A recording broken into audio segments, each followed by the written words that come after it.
was a freezing winter morning in Toronto. The kind of morning when the streets are covered in snow and every breath fogs up like smoke in the cold air. Adil Khan tightened his worn-out jacket as he walked down the crowded street. Around him, people moved fast, their boots crunching against the ice, their faces buried in scarves and hoods. To them, this was normal. To Adil, it still felt like stepping into another world. Just 6 months ago, he had left his homeland with his wife Sadia and their 2 children, Ayan and Hira. Back home, he had been an engineer. People respected him. His parents were proud. But when he arrived in Canada, he quickly learned that respect and qualifications didn't travel with you. Here, he was just another immigrant with broken English and a resume no one wanted to read. The family had rented a small 2-bedroom apartment in a rough neighborhood. The walls were thin, the heater rattled all night, and the neighbors often argued so loudly that the children woke up in fear. But it was all they could afford. Every morning, Adil sat at the kitchen table with his laptop, sounding out résumé.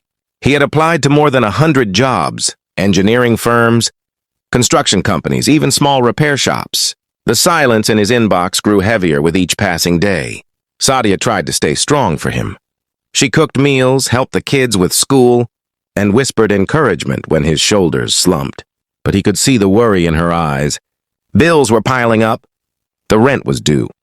Their savings were almost gone. One evening, Hira, who was just 7, tugged at his sleeve. "Papa," she said, "when will we have a house with a garden? I want to plant flowers like we had in Pakistan." Adil smiled, but his chest tightened.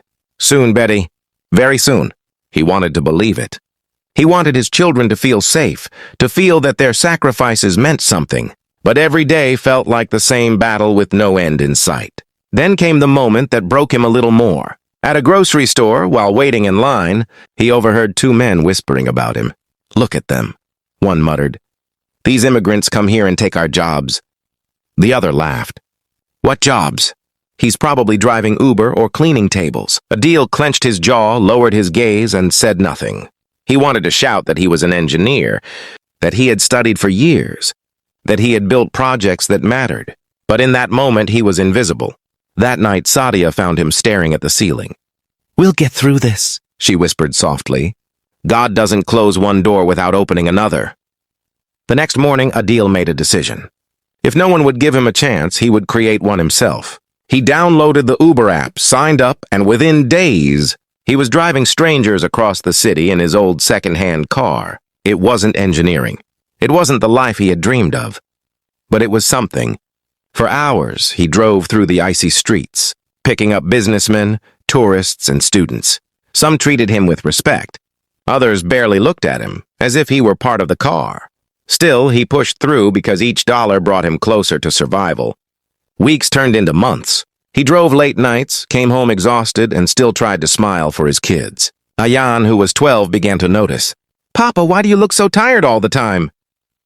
Adil kissed his forehead. "Because I'm building something for you, Beta. One day you'll understand." But the challenges kept coming. One night, after a long shift, he returned to find Sadia crying quietly. Their landlord had raised the rent. They couldn't afford it. And moving again meant pulling the children from school and finding another place they couldn't afford. Adil felt helpless. The dream he had promised his family seemed to slip further away. Then something unexpected happened. One of his Uber passengers, a middle-aged man in a suit, struck up a conversation. "You speak like an educated man," the passenger said. "What did you do before driving?" "I was an engineer," Adil replied cautiously. The man's eyebrows rose. "Really? Where?" "In Pakistan," Adil said. "But here no one recognizes my degree. I've applied everywhere. No one calls back." The man nodded thoughtfully. "My company works with international clients. We need people who understand both technical work and cultural communication. Give me your contact. Maybe I can help." Adil didn't want to hope too much, but he handed over his number. A week later, the man called. He had arranged an interview. That night, Adil sat with Sadia at the kitchen table, going over every possible question. His hand shook with nerves, but her steady voice calmed him. "Just be yourself. That's enough." The interview wasn't easy. His accent was thick. He stumbled over words. But when they asked about his work, his passion shone through. He explained how he had managed teams, solved problems, and